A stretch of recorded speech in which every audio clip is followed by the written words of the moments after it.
Tuesday marks 1 month of the war between Israel and Hamas, and Israel said that its troops are in the depths of Gaza City. This is an escalation in the conflict. Israel considers Gaza City to be the epicenter of Hamas's operations and where its key infrastructure is.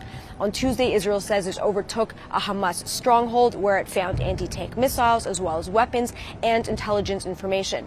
Israel also said on Tuesday it located a building where Hamas militants had barricaded themselves inside and were using it to launch attacks into Israel. Israel struck that building. There was a secondary large explosion, which Israel said meant that there was a heavy presence of weapons. Now, Israel is telling people to move from the north of Gaza into the south. However, people in Gaza say they are still being struck in the south. In the towns of Khan Yunis as well as Rafah, residents said that there were strikes on Tuesday. I spoke to one man named Motaz.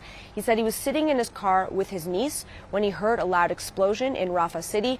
He said residents came towards his car. They were injured. One man was heavily bleeding from his head, and they asked him to take him to the hospital because there were no ambulances.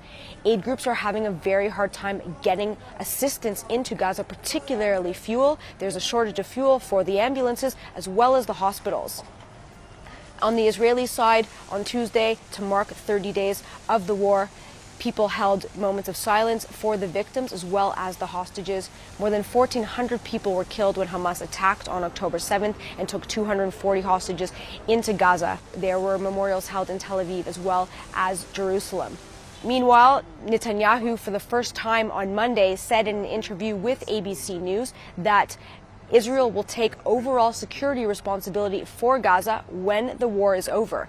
He also said that people in Gaza deserved leaders who thought differently than Hamas. Now, while Netanyahu has said the goal of the operation is to eradicate Hamas, he hasn't stated before what is going to happen after the war. So these comments are the first time where he's clearly said what he is thinking moving forward. While he didn't spell out the exact plans, the common denominator seems to be that they're going to eradicate Hamas, demilitarize Gaza, and de-radicalize Gaza. This is according to Israel.